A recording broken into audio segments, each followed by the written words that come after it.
Welcome everyone to this video for the 9 Principles of Spiritual Recovery. We're working with the spiritual practice of reauthorization, and this video will discuss creating opportunities to succeed in life, which is kind of the second leg of reauthorization. I'm Ken Sanborn. I'm your host, I guess we'll call it today, for this video. It's our old friend Lao Tzu. One of the things he said is life is a series of natural and spontaneous changes. Don't resist them. That only creates sorrow. Let reality be reality. Let things flow naturally forward in whatever way they like. So Lao Tzu says go with the flow. Is that it? All right. In the last video we did was reauthorization, spiritual practice of recognizing the need for change and growth. We talked about the idea that Spirit has a plan and we all have our own small part to play in making that plan happen. Lao Tzu seems to be saying roughly the same thing, just let things unfold naturally, spiritually, according to the plan, and you'll be happier than if you try to resist, quote, reality. So align our own individual will with the divine will, and life will be a breeze, right? Okay.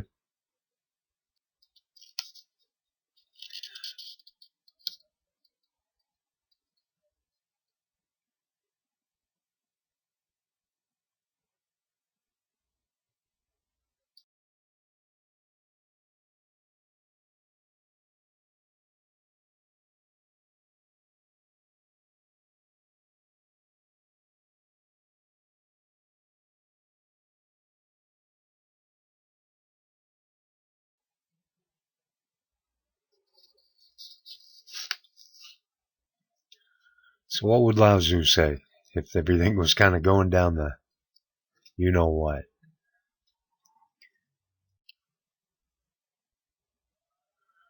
So Lao Tzu might say something like, if you do not change direction, you may end up where you're heading.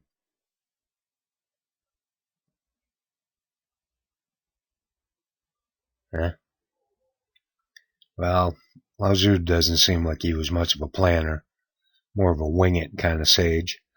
But even he seems to have been a pragmatic realist about the need for making changes and our need to occasionally move the process of change along, especially if the direction we're heading isn't working for us and things are kind of headed down the crapper. We might have to show Spirit we're truly interested in our own lives and making changes in the, quote, direction we're heading by nudging things along. We do that by creating a plan for opportunities to succeed in life that'll help us to solve our problems and build our self-confidence so we can recover from our life challenges and live a happier, healthier life.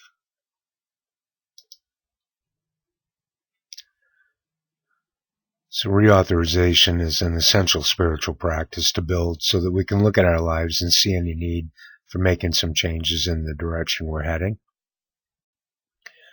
The most successful people on earth change direction constantly. The ability to see that need for making change and then creating opportunities for success in life are probably the greatest coping skill these folks have. And not that everybody in this slide are people that I particularly look up to, but you got to give them credit. They've been successful in life.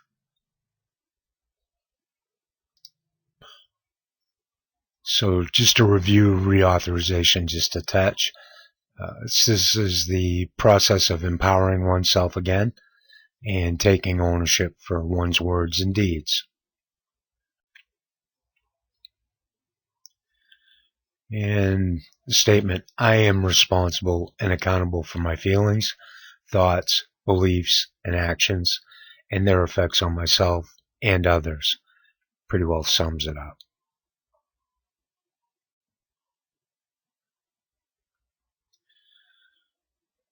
So in a little more detail, reauthorization is about, again, giving oneself the power to originate and create or in terms of one's own life, to author the plan for beginning to change and recreate that life. This is related to recovery in that one regains or reclaims the power to take charge of her or his own life again, which is empowerment. To once again take ownership for one's life, and that means responsibility and accountability. So we give ourselves the power or the ability to dream up and put together, create, or author our own life plans. And that in recovery, we reclaim that power. We take back that ability to take charge of our own life. And we take ownership through responsibility, which means, yep, I did it, or I'm supposed to do it.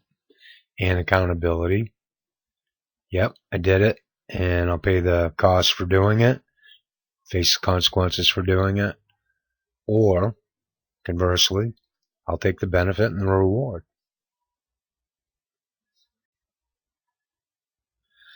Reauthorization is about coming to this realization that each of us has the right and responsibility to empower ourselves and reclaim our personal power.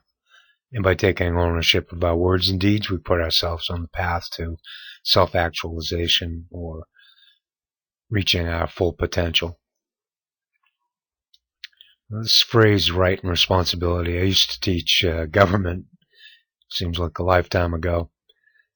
And it always kind of struck me, the kids that I taught, they were always about the rights, but they weren't so much about the responsibilities. And I always kind of laughed and thought, well, these kids are going to grow up into adults and they're still going to be the same. They're going to be all about the rights, but not the responsibilities.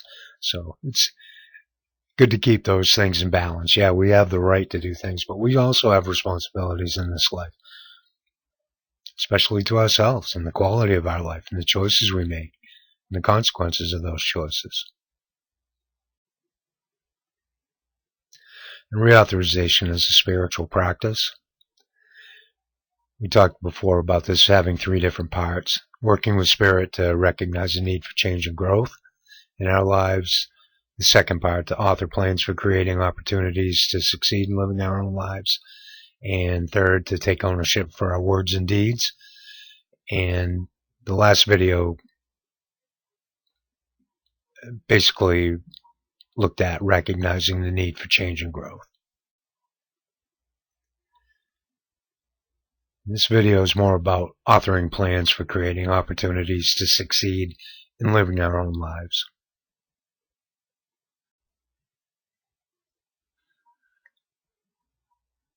What this encompasses and involves is thinking up life tasks for resolving our problems and then building our self-confidence by completing those life tasks one after another over time.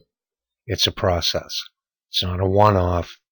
This is over and over again to build a practice.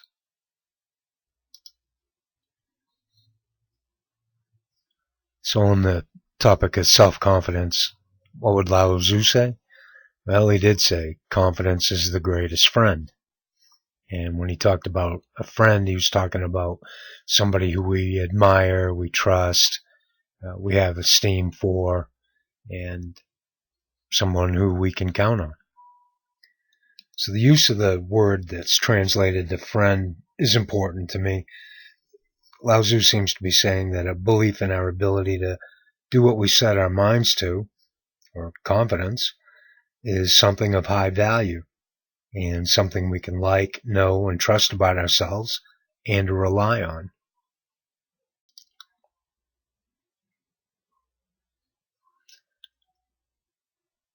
So what else might Lao Tzu have said? Well, he might have said something like, fear is the greatest enemy.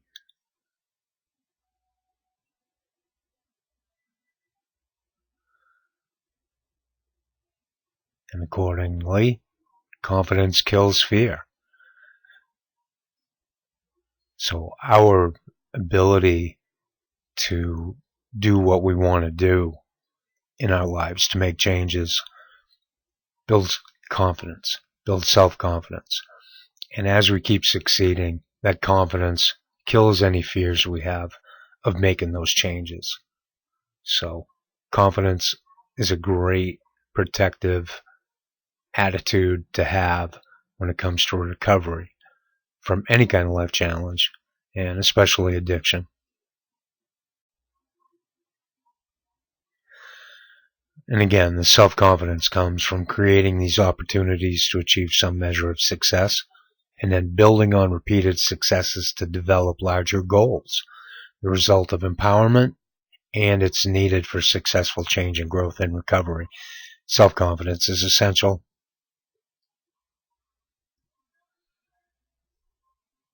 So we have this handy little staircase here. I want to illustrate a couple of points. Call this a self-esteem staircase. Cool, huh? On the first step, we have self-efficacy, and this is kind of the belief that we can take care of the small things, our small problems in life, the day-to-day stuff, kind of the routine things. Once we can take care of those sorts of things, we develop our self-confidence, and that's kind of our ability to believe that we can take care of bigger things, bigger problems, greater stressors. As we start to feel like we can take care of those things, we develop an enhanced sense of self-worth. Our value of ourselves goes up because we can do more for ourselves. And as that sense of self-worth is enhanced, so is our sense of self-esteem.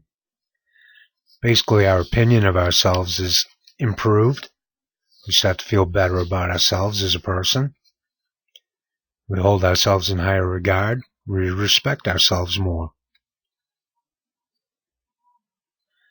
And all of these are essential in recovery because they build self-love. And self-love won't allow or tolerate self-abuse.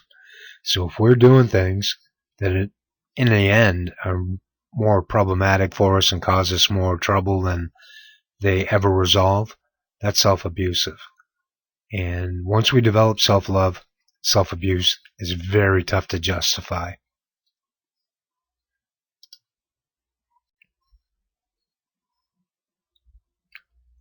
So we talked about self-esteem being about our sense of self-respect. And self-respect is self-love. You can use the words respect and love interchangeably. So self-respect is self-love. And self-love won't allow self-abuse. You think about it. If you love somebody or you love something, you're not going to abuse them. You're not going to hurt them. Not intentionally. So if we come to the point where we love ourselves, we're not going to intentionally be looking for opportunities to abuse ourselves.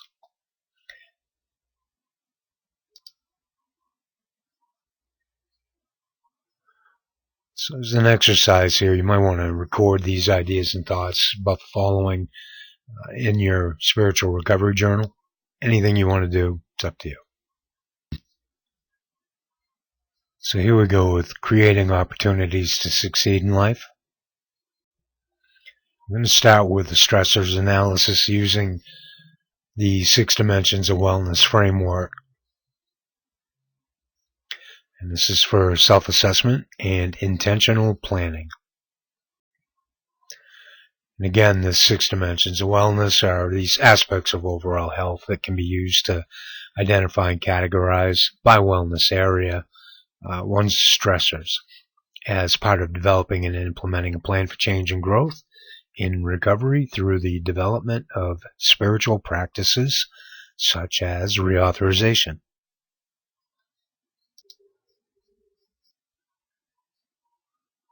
So if you've seen any of the prior videos that mention 6 dimensions of wellness, you already know this material, but just a quick review. This includes 6 different dimensions of wellness from physical, intellectual, emotional, social, occupational, and spiritual dimensions. And the descriptions of each are here. So when we're talking about stressors analysis using the 6 dimensions of wellness framework, Again, talking about physical, intellectual, emotional, social, occupational, and spiritual health. Let's take a second to talk about occupational health. Another term that I've seen used over the years is volitional health.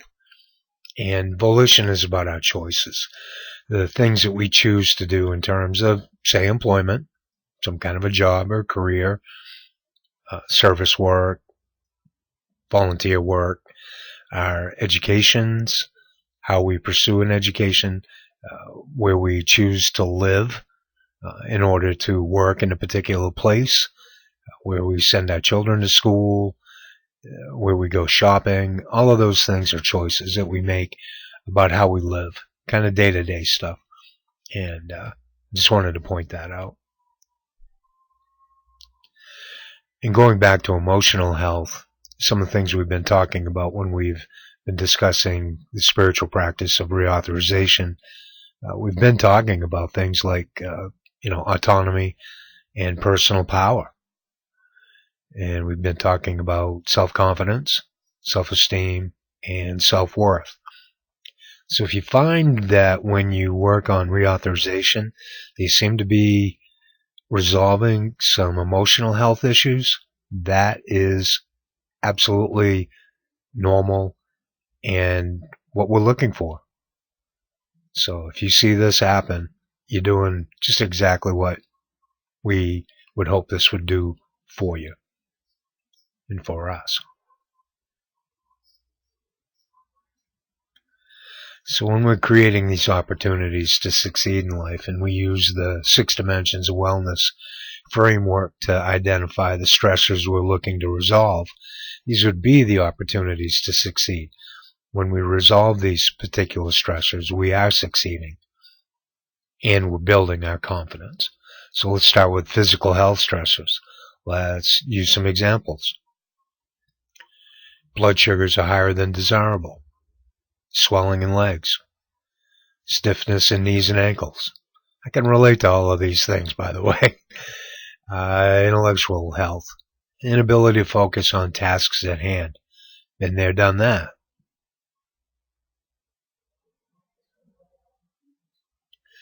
Emotional stressors, social stressors. In the emotional dimension, things like loneliness, sadness over losses over the past year or so, especially post-COVID, end of COVID, feeling like I'm stuck and can't get past feelings. Those I can identify with as well. Social stressors, lack of contact with like-minded people. That's been an issue.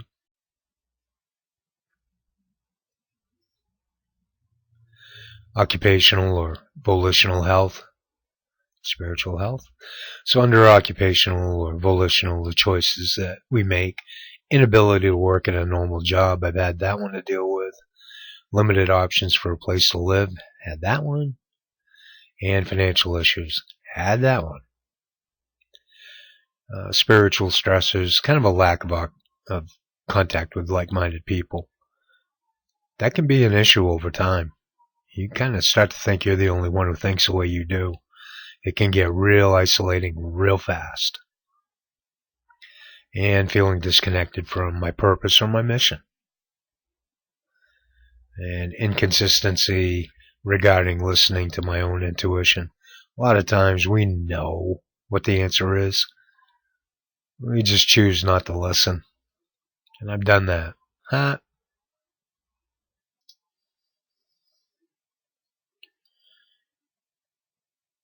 So once we've analyzed the different stressors by wellness area, we want to prioritize those and try to maybe pick the one that's causing us the most stress in each area. So say in physical health, we might be talking about, from my list, the swelling in the legs. Intellectual health would be the focus issue, which, might be helped by me doing things like to-do lists, organizing different tasks. Sometimes it's just enough to organize things to get you going. emotionally feeling stuck, socially lack of contact with other folks, occupationally, volitionally, limited options for a place to stay right now, and spiritually, talking about inconsistency regarding paying attention to intuition.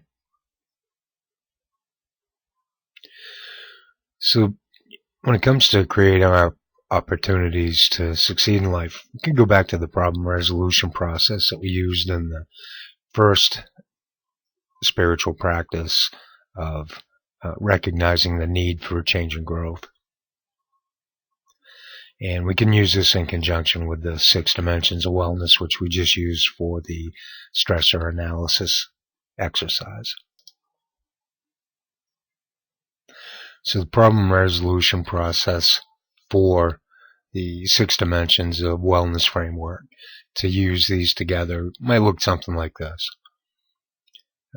What are my current physical health problems? So we'll start with physical health as the first wellness area.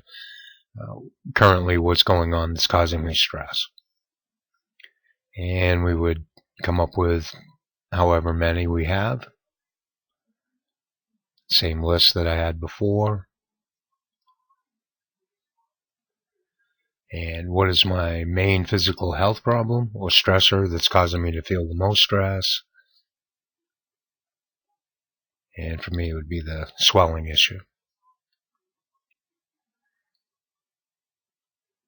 Next question would be, what is the cause of my main physical health problem? What's causing this thing to exist and cause me stress to begin with? And so I took the condition of the leg swelling, and I'm not sure what the cause is, but it seems like it might be a circulation problem, maybe an issue with the veins being unable to carry blood back up into my legs, and thereby pooling up in my legs and feet.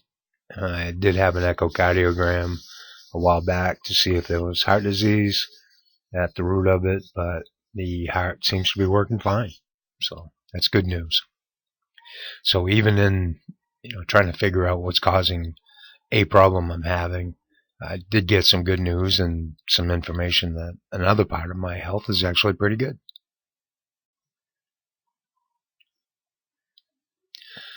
So what are the effects of my main physical health problem on my wellness, on how my body feels and how it works? Well, with the swelling, again, it impacts on my wellness because my legs get really tired and weak, can only sit for a short time, can't really plan out more than a couple hours ahead because I don't really feel like I can count on my legs to be strong enough to get me around without giving out, which would cause me to fall again, which I'm just finally getting some of my health back from the last one. The swelling seems to mask the neuropathy that I've had for the last 6-7 years, which does seem to come back with a vengeance when I put my legs up to rest, which when it comes to leg swelling, you're supposed to elevate your feet to get the swelling out. So rest is kind of tough to come by. So that's another way that it's impacting on my overall physical wellness.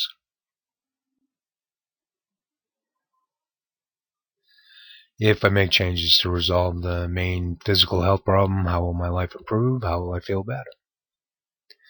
Well, the way I figure it is I'll be able to get around better. I shouldn't have as much pain in the legs, although I do expect that neuropathy will come back a little bit stronger once the swelling goes down. That's been my experience lately. I think my life should open up a bit, at least socially. And what is my top priority for an overall physical health change? Real simple, the swelling in the legs, less pain, improved mobility.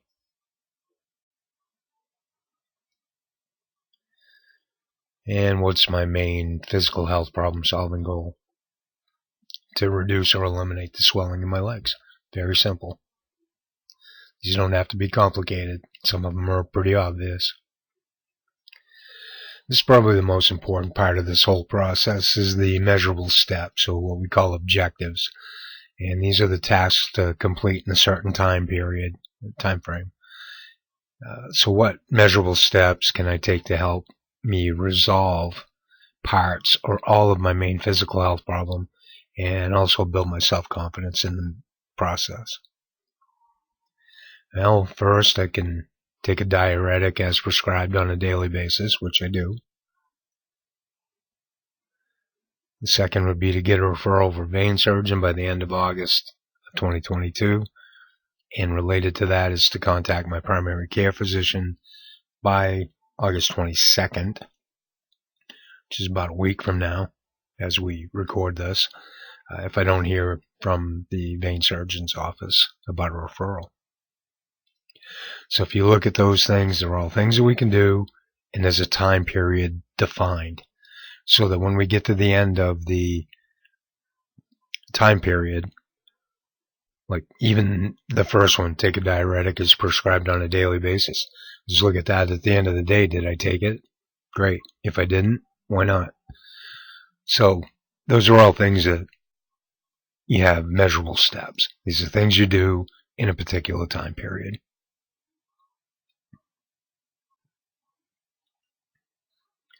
What resources do I have that I could use to help me achieve my main physical health problem solving goal? I have my PCP. I have my daughter for transportation to and from the surgeon's office. And if she's unavailable, then I do have access to a rides program. And usually I do use the rides program. I have. And once in a while I'm able to actually transport myself. What other resources do I think I'll need? At this point, for the swelling in the legs, the vein surgeon.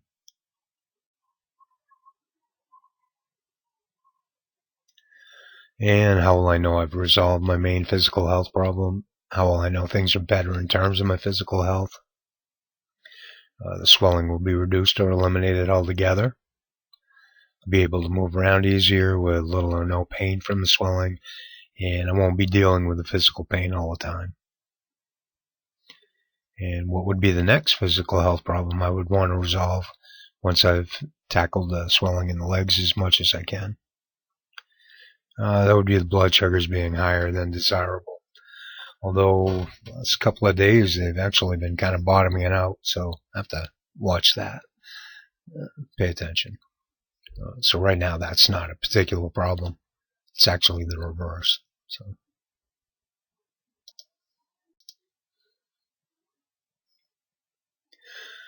So once you've spent some time working on accomplishing your objectives, it might be helpful to write yourself a progress note. And clinicians rely on progress notes as documentation of a client's treatment progress. And since, we're going to be our only client, this will be more of a learning tool for us than documentation. So it's kind of the format that I put together for using with this 6 dimensions of wellness that we've been working with. The physical problem, say that's the first category, the first wellness area that we were taking a look at to try to make some changes. So physical health problem I made a plan to resolve was what? And so for me it would be swelling in my legs. And then my goal for change was to reduce or eliminate the swelling in my legs. My main objectives, these measurable steps that we could take the diuretic as prescribed on a daily basis, get a referral for a vein surgeon by the end of August 2022, and contact primary care by the 22nd if I don't hear from the vein surgeon. So there's no, I might want to do this in a week, let's say. When I get to the 22nd, that might be a good time to do a progress note. And my progress in making the change I wanted is taking the diuretic as prescribed and contacted primary care about a referral a few days back. So, next step, would be to contact the primary care physician by the 22nd if I don't hear from a vein surgeon about a referral. So it's pretty straightforward. Kind of a little story you tell yourself so you kind of remember what happened. And when we look at these progress notes, sometimes I used to call them a lack of progress note because folks just didn't make progress from one, appointment to the next. When that happened, you document that too. So it's a good chance to be real about what's happening.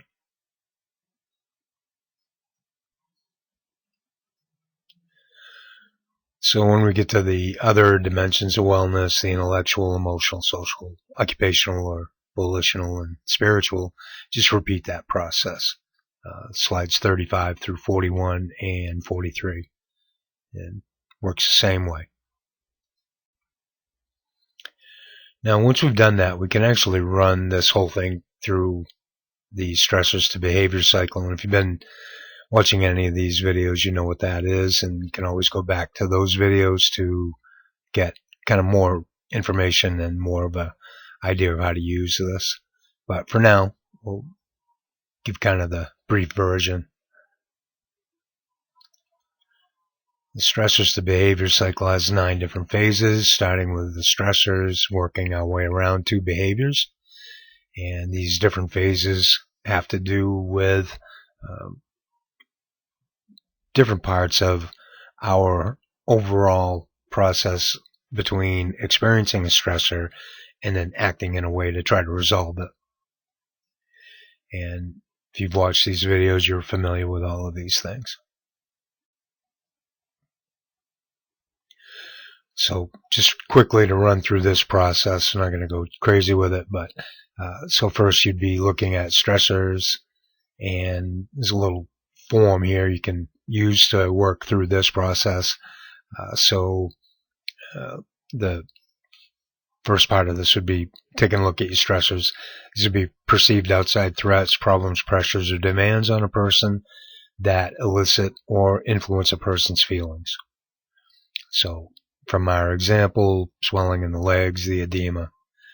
Now, this is a physical health issue, so rather than an outside threat, it's actually more of an inside threat.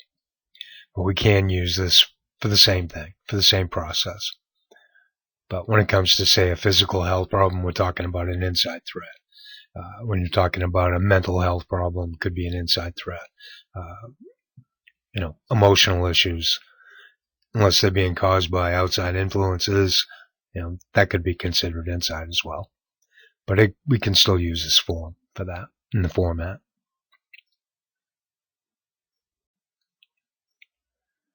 So second phase would be the feelings, and you can see what the general description is. Thoughts, desire, attitudes, beliefs, values,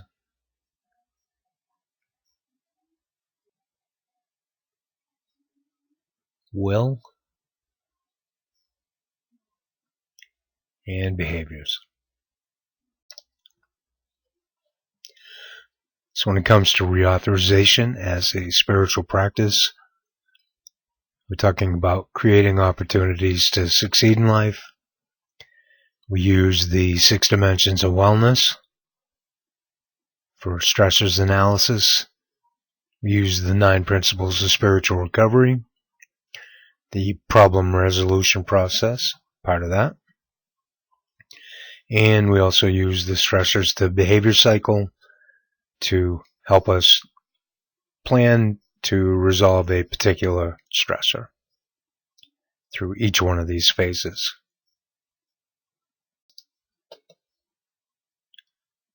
So again, with reauthorization as a spiritual practice, we talk about working with spirit for a bunch of different reasons.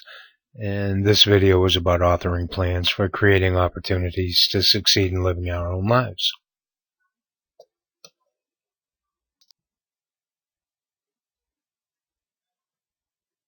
And the third part of this reauthorization as a spiritual practice is to take ownership for our words and deeds, and that'll be the subject of the next video. So thank you all for watching through to the end of this one. As usual, the next video will be taking ownership of my words and deeds, part of the reauthorization as a spiritual practice. If there's anything in this video that you thought was enlightening or educational or interesting, please consider hitting the like button, subscribing to the channel, signing up for notifications, sharing this video with like-minded folks, and leaving a comment if you so desire. And as always, try to play nice. Thanks again, folks. Take care, and we'll see you the next time.